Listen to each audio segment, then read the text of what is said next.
মাযহাবের অন্ধ অনুসরণ করতে গিয়ে আমরা এতগুলো সহিহ হাদিসকে অস্বীকার করছি। তারা বলে সহিহ হাদিসে আছে, ঠিক আছে, কিন্তু আমাদের মাযহাবে নাই, তা আমরা মানতে পারলাম না। এই হাদিসগুলো পর্যালোচনা করলে স্পষ্টভাবে প্রমাণিত হয় যে জোরে আমিন বলতে হবে, কিন্তু যারা মাযহাবের তাকলিদ করছি, এই তাকলিদ করতে গিয়ে রাসূলুল্লাহ সাল্লাল্লাহু আলাইহি ওয়াসাল্লামের এই গুরুত্বপূর্ণ সুন্নাতকে অস্বীকার করছি। উভয় এক জায়গায় মিলার জন্য যখন কান্নাকাটি শুরু করে, যখন ওই মাযহাবী আলেমদের কাছে যায়, তখন তারা একটা নোংরা প্রথা তাদেরকে শিখিয়ে দেয় যে এখন হিল্লা করতে হবে। এই সমস্ত পীরদের তাকলিদ করার কারণে অনৈতিক কাজে আমাদের নারীরা লিপ্ত হয়। তারা মনে করে যে আত্মায় আত্মায় মিল না হলে পরমাত্মার সন্ধান পাওয়া যায় না।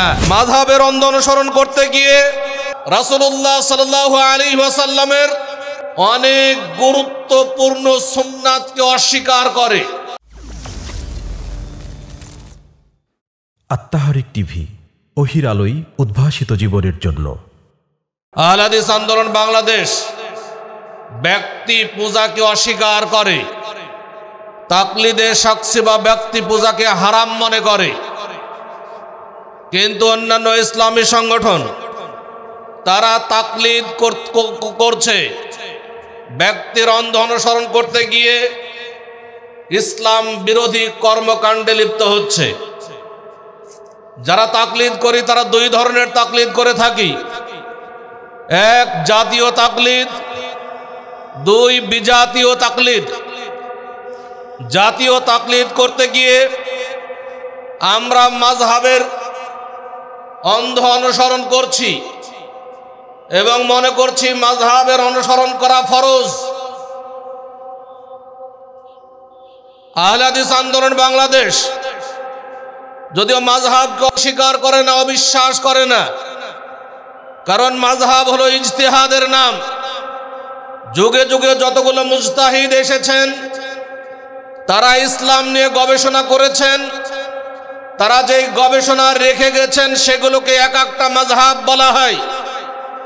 আহলে হাদিস আন্দোলন বাংলাদেশ কখনোই ইজতিহাদকে অস্বীকার করে না, বরং আহলে হাদিস আন্দোলন বাংলাদেশের 5টি মূলনীতির অন্যতম একটি মূলনীতি হলো ইজতিহাদ বা শরিয়াত গবেষণার দুয়ার উন্মুক্তকরণ।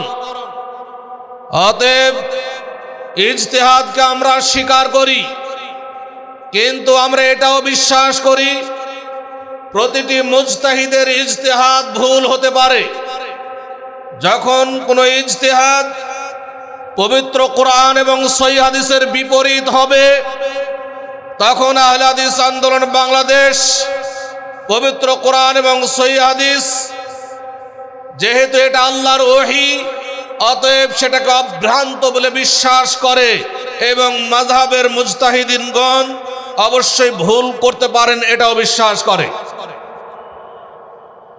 আজকে যারা মাযহাবের অন্ধ অনুসরণ করছি, মাযহাবের অন্ধ অনুসরণ করতে গিয়ে তারা রাসূলুল্লাহ সাল্লাল্লাহু আলাইহি ওয়াসাল্লামের বহু সহিহ হাদিসকে অস্বীকার করে এবং রাসূলুল্লাহ সাল্লাল্লাহু আলাইহি ওয়াসাল্লামের অনেক গুরুত্বপূর্ণ সুন্নাতকে অস্বীকার করে। যেমন আমরা শ্রেষ্ঠ ইবাদত সালাত যখন আদায় করি, সালাতের মধ্যে আমরা রুকুতে যাওয়ার সময়, রুকু থেকে ওঠার সময় আমরা রাফউল ইয়াদাইন করে থাকি। আমরা যদি পবিত্র হাদিসের গ্রন্থগুলো, যেটা আল্লাহর ওহী, অনুসন্ধান করি, তাহলে দেখতে পাই যেখানে 400-র বেশি সহিহ হাদিস পাওয়া যায় রাফউল ইয়াদাইনের পক্ষে। অথচ মাযহাবের অন্ধ অনুসরণ করার কারণে রাসূলুল্লাহ সাল্লাল্লাহু আলাইহি ওয়াসাল্লামের এতগুলো সহিহ হাদিসকে তারা অস্বীকার করে। প্রত্যেকটি মাযহাব বিশ্বাস করে ইমাম বুখারী রাহিমাহুল্লাহ, তিনি এমন একজন ইমাম, তিনি যেই কিতাব সংকলন করেছেন সহিহুল বুখারী, যেই কিতাবের মধ্যে কোনো যঈফ হাদিস নাই, কোনো জাল হাদিস নাই। ইমাম বুখারী রাহিমাহুল্লাহ তিনি বলছেন যে লাম ইয়াসবুত আন আহাদিম মিনহুম তারকুহু রফউল ইয়াদাইন সম্পর্কে তিনি বলছেন যে তাদের পক্ষ থেকে কেউ রফউল ইয়াদাইনকে ছেড়ে দিয়েছে, এ ব্যাপারে কোনো কিছুই সাব্যস্ত নয়। তিনি আরো বলছেন লা আসানিদা আসাহু মিন আসানিদির রাফঈ, রফউল ইয়াদাইনের হাদিসের যে সনদ, এই সনদ তুল্য বেশি সহি কোনো সনদ নাই। অতএব রফউল ইয়াদাইনের হাদিসগুলোর সনদ সবচাইতে বেশি সহি। তিনি আরো বলছেন যে আন্নাহু রাওয়াহু 17 রাজুলান মিনাস সাহাবাতে, রফউল ইয়াদাইনের হাদিস 17 জন সাহাবী থেকে বর্ণিত হয়েছে। অতএব যেটা প্রমাণ হয় রফউল ইয়াদাইনের হাদিসগুলো সবচাইতে বিশুদ্ধ। কিন্তু যেহেতু মাযহাবের অন্ধ অনুসরণ করছি, মাযহাবের অন্ধ অনুসরণ করতে গিয়ে আমরা এতগুলো সহিহ হাদিসকে অস্বীকার করছি। তারা বলে সহিহ হাদিসে আছে ঠিক আছে, কিন্তু আমাদের মাযহাবে নাই, তা আমরা মানতে পারলাম না। আর আহলে হাদিসরা বলে যে মাযহাবে আছে ঠিক আছে, হাদিসে নাই, তাই আমরা মানতে পারলাম না। এখানে তাদের সাথে আমাদের মৌলিক পার্থক্য। আমরা যদি দেখি সূরা ফাতিহা পড়া পাঠ করার পরে ইমাম সাহেব যখন আমিন বলবে, মুক্তাদিরাও জোরে আমিন বলবে। এই ব্যাপারে স্পষ্ট সহিহ হাদিস দেখতে পাই।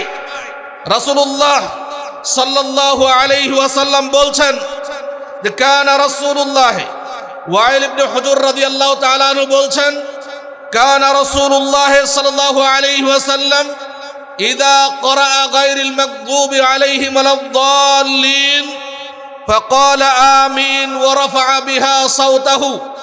রাসূলুল্লাহ সাল্লাল্লাহু আলাইহি ওয়াসাল্লাম যখন গায়রিল মাগদুবি আলাইহিম ওয়ালাদ-দাল্লিন পড়তেন, তখন তিনি আমিন বলতেন, ওয়ারাফা বিহা সাউতাহু, এবং তখন তিনি তার আওয়াজকে উঁচু করতেন, আওয়াজকে উঁচু করে আমিন বলতেন।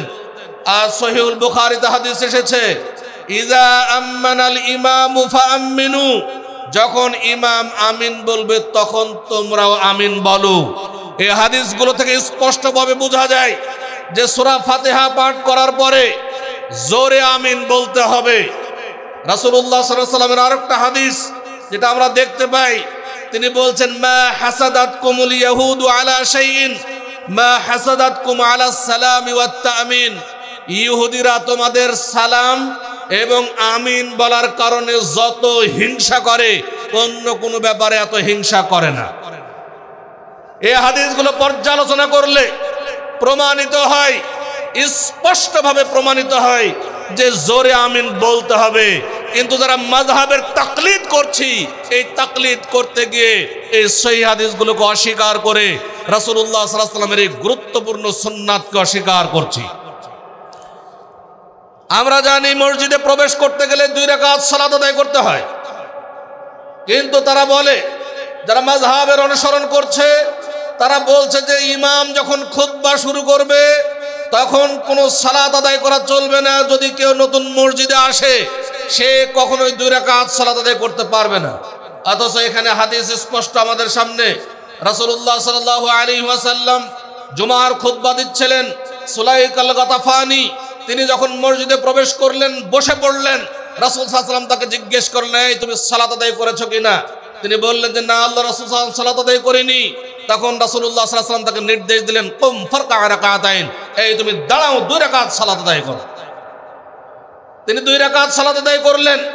তারপর তিনি সমস্ত মুসল্লিদেরকে লক্ষ্য করে তিনি বললেন, ইযা জাআ আহাদুকুমুল মাসজিদা, যখন তোমাদের কেউ মসজিদে আসবে, ওয়াল ইমামু ইয়াখতুব, এমত অবস্থায় যদি ইমাম খুতবা দেয়, ইমামের খুতবা চলাকালীন অবস্থায় যদি কোনো তোমাদের কেউ আসে, ফালিউসাল্লি রাকাতাইন, সে যেন 2 রাকাত সালাত আদায় করে, ওয়াল ইয়াতাজাওয়াজ ফীহিমা, এবং এই 2 রাকাত সালাত সংক্ষিপ্তভাবে আদায় করে। এই স্পষ্ট সহিহ হাদিস থাকার পরেও মাযহাবের অন্ধ অনুসরণ করার কারণে এই সহিহ হাদিসকে তারা অস্বীকার করে। সম্মানিত উপস্থিতি, আমরা এই মাযহাবের অন্ধ অনুসরণ করার কারণে বর্তমান সমাজে একটা ঘৃণিত প্রথা চালু আছে। যখন কোনো নারী পুরুষ, একজন স্বামী এবং একজন স্ত্রী, উভয়ের মধ্যে ঝগড়া বিবাদ লেগে যখন 3 তালাক বলে ফেলে, তখন 3 তালাককে 3 তালাক হিসেবে গণ্য করে ফেলে। এবং তাকে আর ফিরে আসার সুযোগ দেয় না। যখন দুইজন ভুল বুঝতে পারে, উভয় এক জায়গায় মিলার জন্য যখন কান্নাকাটি শুরু করে, যখন ওই মাযহাবী আলেমদের কাছে যায়, তখন তারা একটা নোংরা প্রথা তাদেরকে শিখিয়ে দেয় যে এখন হিল্লা করতে হবে। হিল্লা করতে হবে মানে এক রাত্রের জন্য বা 1 ঘন্টা 2 ঘন্টার জন্য বা এক রাত্রের জন্য অন্য কারোর সাথে বিয়ে হতে হবে, সকালে উঠে তাকে তালাক দিয়ে দিবে, তারপর তার পূর্বের স্বামী আবার তাকে বিয়ে করবে। অথচ রাসূলুল্লাহ সাল্লাল্লাহু আলাইহি ওয়াসাল্লাম এই হিল্লাকারী পুরুষ এবং যার জন্য হিল্লা করাই তার দুইজনের উপরে লানত করেছেন। হাদিসে এসেছে লাআনা রাসূলুল্লাহ সাল্লাল্লাহু আলাইহি ওয়াসাল্লাম আল মুহাল্লিলা ওয়াল মুহাল্লাল লাহু। রাসূল সাল্লাল্লাহু আলাইহি ওয়াসাল্লাম বলছেন, হিল্লাকারী পুরুষ এবং যেই পুরুষের জন্য হালাল করা হচ্ছে উভয়ের উপরে লানত। রাসূল সাল্লাল্লাহু আলাইহি ওয়াসাল্লাম হিল্লাকারী পুরুষকে তাইসুল মুস্তাআর বলেছেন, ভাড়াটিয়া ষাঁড় বলে উল্লেখ করেছেন। এত স্পষ্ট হাদিস থাকার পরেও মাযহাবের অন্ধ অনুসরণ করার কারণে এই সমস্ত সহিহ হাদিসকে অস্বীকার করে এই নোংরা প্রথাকে তারা সমাজে চালু রেখেছে। আমরা কিছুদিন আগে দেখেছি আমাদের দেশে এক মসজিদের মুতাওয়াল্লি, যিনি মসজিদের মধ্যে একজন নারীকে বিয়ে করে মসজিদের সিঁড়িতে তার সাথে মিলনে লিপ্ত হয়েছে। এই নোংরা প্রথা তাদের মধ্যে চালু আছে। আজ পর্যন্ত তাদের পক্ষ থেকে কোনো উলামায়ে কেরাম এই প্রথার বিরুদ্ধে তারা দাঁড়ায়নি, এই প্রথার বিরুদ্ধে কথা বলেনি, শুধুমাত্র এই মাযহাবের তাকলিদ করার কারণে। সম্মানিত উপস্থিতি, এই তাকলিদ দেখেন, আজকে এক শ্রেণীর মানুষ মাযহাবের তাকলিদ করে এই সমস্ত সহিহ হাদিসকে অস্বীকার করছি, রাসূলের সুন্নাতকে অস্বীকার করছি, সমাজের নোংরা প্রথাকে চালু রেখেছি। আরেক ধরনের মানুষ তারা তাদের পীরদের তাকলিদ করছি, পীরদের তাকলিদ করতে গিয়ে বড় বড় শিরকে লিপ্ত হচ্ছে। এই সমস্ত পীরদের তাকলিদ করতে গিয়ে তারা কবরের নিকটে গিয়ে সাহায্য চাচ্ছি, কবরের নিকটে গিয়ে সন্তান চাচ্ছি। তারা মনে করছে যে এই সমস্ত পীর বাবা বিরাট আল্লাহর ওয়ালি, তাদের বিরাট পাওয়ার, অতএব তাদের কাছে চাইলেই পাওয়া যাবে। অথচ আল্লাহ তাআলা পবিত্র কোরআন মাজিদে ঘোষণা দিচ্ছেন, লা তাদউ মিন দুনিল্লাহ, তুমি আল্লাহ ছাড়া অন্য কাউকে ডেকো না, মা লা ইয়ানফাউকা, যে তোমার কোনো উপকার করতে পারবে না, ওয়ালা ইয়াদুররুকা, এবং তোমার কোনো ক্ষতিও করতে পারবে না, ফা ইন ফাআলতা ফা ইন্নাকা ইযাম মিনাজ জালিমিন, তবুও যদি তুমি এই কাজগুলোতে লিপ্ত হও তাহলে তুমি জালেমদের অন্তর্ভুক্ত হবে। অতএব আল্লাহ ছাড়া অন্য কাউকে ডাকা যাবে না। কিন্তু এই পীরদের অন্ধ অনুসরণ করার কারণে, পীরদের তাকলিদ করার কারণে তারা আল্লাহর কাছে না চেয়ে পীর বাবার কাছে গিয়ে চায়। এই সমস্ত পীরদের তাকলিদ করার কারণে অনৈতিক কাজে আমাদের নারীরা লিপ্ত হয়। তারা মনে করে যে আত্মায় মিল না হলে পরমাত্মার সন্ধান পাওয়া যায় না। এই জন্য আজকে দেখেন আমাদের দেশের বহু নারী সমাজ তারা পীর বাবার সাথে গিয়ে কোলাকুলি করে, পীর বাবার সান্নিধ্য পাওয়ার চেষ্টা করে। অথচ ইসলাম এটাকে কঠোরভাবে নিষেধ করেছে। এই সমস্ত নোংরা কাজে লিপ্ত হচ্ছে এই পীরদের অন্ধ অনুসরণ করার কারণে, এবং এত গুরুতর আকীদা বিরোধী কথা বলছে। তারা ইসলাম থেকে বের হয়ে যাচ্ছে। দেখেন, অনেক সময় পীরদের অন্ধ অনুসরণ করতে করতে তাদের প্রতি এত ভালোবাসা সৃষ্টি হয় যে বলে ফেলে আমাদের অনেকেই যে আল্লাহ যা পারে আমার পীর বাবাও তাই পারে, নাউজুবিল্লাহ। এই ধরনের গর্হিত নোংরা কথা, নোংরা বিশ্বাস আমাদের দেশের মানুষ করে থাকে।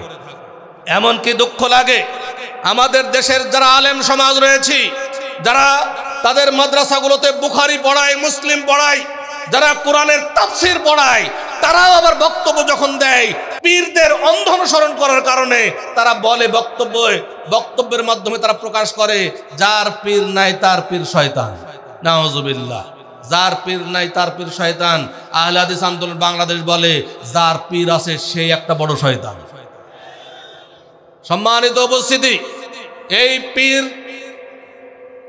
যেটা আমাদের সমাজে চলছে, এটা ধর্মের নামে, ইসলামের নামে ধোঁকাবাজি, প্রতারণা চলছে। এই সমস্ত অন্ধ অনুসরণ থেকে আমাদের ফিরে আসতে হবে।